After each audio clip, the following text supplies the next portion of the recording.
Баршаңызға сәлем. Сіздермен Камшат Албан, рухани мотиватор, қаржы трансформаторы. Бүгін сіздермен осындай керемет тақырыпта эфир өткізуді қалап отырмын. Жалпы өзім бірнеше күннен бері біртүрлі күй кешудемін.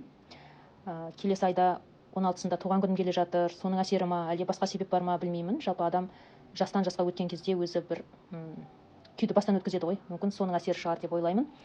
Ол бойынша әрине өзімен жұмыс істеп, терапия жасап, себептерін анықтау барысындамын.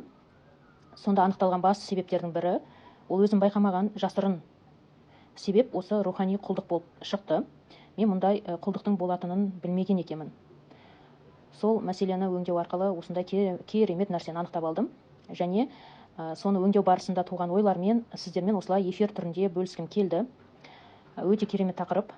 Сондықтан да эфирдің соңына дейін болып қатысып, ой бөлісіп отыруды сұраймын.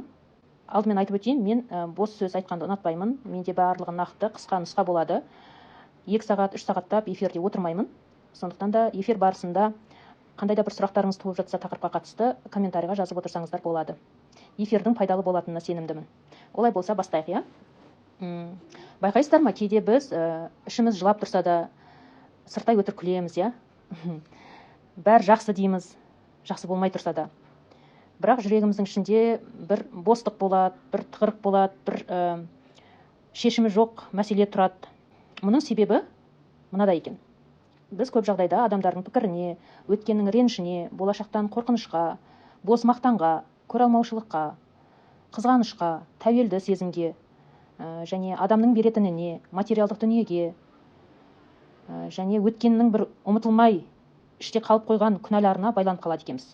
Сол себептен де рухани құлдық пайда болады екен. Рухани құлдық бұл сыртқы еркіндіктен де қауіпті нәрсе екен, ойлаңыздаршы. Себебі адам рухани құлдыққа түскен кезде ол өзін іштей жей бастайды екен. Біз бостандық, еркіндік деп көбіне сыртқы жағдаймен байланыстырамыз, иә? Өзімізді еркін сезіну үшін ақшамыз болса, уақытымыз жеткілікті болса, көлігіміз, телефонымыз болса, ел көріп, жер аралап, немесе үй алып, тағы сондай көп деген материалдық мүмкіндігіміз болу керек сияқты деп ойлаймыз, иә? Бірақ адамның жаны ол ең алдымен сыртқы емес, ішкі еркіндікке мұқтаж екен. Ойлаңыздаршы, ал біз көбіне еркіндікті сырттан іздейді екенбіз. Мен машина алсам еркін боламын, мен үй алсам еркін боламын деген сияқты. Ал ішкі бостандығымызды жоғалтып алады екенбіз. Оны қай кезде, қалай, қай уақытта, оны білмейміз. Байқаусызда. Мысалға айтып өтейін, иә? Біреу айтқан сөз бізге кейде қадалып қалады, иә? Бір сәтсіздік үмітімізді үзіп кетеді. Бір реніш бізді тоқтап тастайды. Бір күнә жүрегімізге кіріп кетсе, өзімізді төмендете бастайды екенбіз. Міне осының барлығы рухани құлдық болып табылады екен. Бұл дегеніміз, біздің тәніміз өмір сүріп жатса да, рухымыз бір шынжырға байланып тұруы деп айта аламын. Мысалы, біреудің көңіліне қарап, ұнамай қалам ба деп үндемей жүре берсең, ол да құлдық екен. Кімде осындай бар? Өзгенің көңіліне қарап, үндемей жүре беру. Бар ма сіздерде?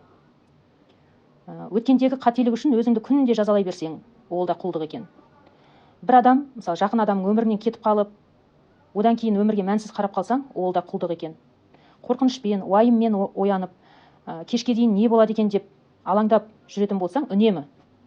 Онда бұл да біздің еркін емес екендігімізді көрсетеді екен. Бәрі бақытты, мен ғана бақытсызбын деген ой тыным таптырмаса, онда біз ішкі дауысқа емес, өзгелердің сөзіне бағынып кетеді екенбіз. Көрдіңіздер ме? Осылайша өзіміздің рухани еркіндігімізден айырылып жатқанымызды байқамайды екенбіз. Ал енді рухани еркіндік дегеніміз не? Қалай ойлайсыздар? Біз қазір рухани құлдық жайында айттық. Сіздерге түсінікті болды ма? Түсінікті болса, пікірге бөлісіп қойсаңыздар, жазып қойсаңыздар болады. Және эфирді осы тақырып пайдалы болады деген достарыңызбен, таныстарыңызбен бөлісіп қойсаңыздар болады. Сонымен рухани еркіндік. Бұл дегеніміз біздің барлық нәрседе Аллаға тәуелді болуды таңдауымыз екен. Қорқынышымызды, уайымымызды, ренішімізді, өкінішімізді тек оған ғана тапсырып, өз жүрегімізді босату осы нағыз рухани еркіндік екен. Яғни үмітіңді жаратқаннан үзбеу. Шын бостандық ол біреуді кешірген кезде, өзіңді кешірген кезде, күнәларың үшін тәубе еткен кезде, жұрттың сөзіне емес, жаратқанға құлақ асқанда, мақтан үшін емес, мән үшін өмір сүре бастаған кезде келеді екен. Түсіндіре алдым ба сіздерге? Тағы да қайталап айтамын. Шынайы еркіндік ол тек қана Аллаға тәуелді болуда екен. Адамнан емес, жағдайдан емес, өткеннен емес. Тек оған ғана сеніп, тек оған ғана сүйенгенде рухымыз жеңілдейтінін осы өзіммен жұмыс істеу барысында түсіндім. Әрине бұл бір сәттік нәтиже емес, бір сәттік жұмыс емес. Онымен ұзақ уақыт жұмыс істеу керек рухани еркіндікке жету үшін. Кей адамдардың қабылдауы аз, ақырын болады, кей адамдардың қабылдауы жылдам болады. Сондықтан да біз нәтижеге асықпай, асте-асте қол жеткіземіз, иә. Неден бастаймыз? Ең қарапайым, ең оңай жолы, ол күнде таңертең өзіңе мен кіммін? Мен кімге тәуелдімін? Мен кімнің құлымын деген сұрақтарды қою. Себебі бұл сұрақтар, егер шынайы жауап таба алсаңыз, жүрегіңізді жеңілдетіп, ішкі дүниені, яғни ішкі рухыңызды артық салмақтан арылта бастайды екен. Керемет, иә? Маған өте ұнады.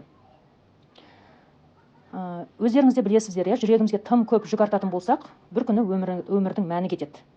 Жаңа нәрсеге орын қалмайды. Өзіміз депрессияға түсеміз. Айналамызда еш нәрседен ләззат ала алмаймыз. Еш нәрсе қызықты болмай қалады.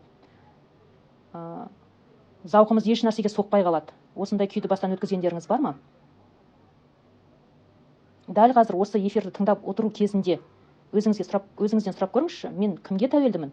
Аллаға ма, адамға ма, әлде материалдық дүниеге ма? Жауаптарыңызды эфирге жазсаңыздар болады. Кері байланыс жасап қойсаңыздар, мен үшін де өте-өте пайдалы болады. Сонымен рухани құлдық, рухани еркіндік жайында не түсіндіңіздер? Айтылған сұрақтарды өздеріңізге қойып көрдіңіздер ме? Қандай жауап алдыңыздар? Кей адамдар болады, енді мен бірнеше жылдан бері адамдармен жұмыс істеп келе жатқандықтан байқаймын. Я, мен тәуелдімін, мен тек қана Алладан үміт етемін дейді, бірақ шын туайтынына келген кезде Алладан емес, адамнан сұрап кетеді. Осы сұрақтарға шынайы жауап беру арқылы біз өзіміздегі ауырлықтан босай бастайды екенбіз. Өзіміздің нағыз құл екенімізді мойындай бастайды екенбіз. Ал мойындау ол осы рухани құлдықтан арылудың бастапқы қадамы екен. Бүгінгі тақырып осымен тамам. Қысқа нұсқа, бірақ өте пайдалы болды деп ойлаймын. Эфирді мынадай бір керемет дұғамен аяқтайық, иә. Бисмиллах, я Раббым, маған ішкі бостандығымды сыйла. Менің жүрегімді адамдардың бағалауынан, өткеннің өкінішінен, болашақтың қорқынышынан, өзіме деген реніштен босат. Мені тек қана өзіңе тәуелдет. Тек қана өзіңнен үміт ететін пенделеріңнің қатарына қос. Амин. Осы дұғаны оқып жүрсеңіздер және жоғарыда айтылған сұрақтарды өздеріңізге күн сайын қойып, шынайы жауап алсаңыздар, Алла қаласа рухани еркіндікке көп ұзамай қол жеткізесіздер деген сенімдемін. Сіздермен болғаныма өте-өте қуаныштымын. Рахмет. Келесі эфирлерде кездескенше Алла берекемізді арттырсын. Адамға емес, Аллаға тәуелді болайық. Адамның емес, Алланың құлы болайық.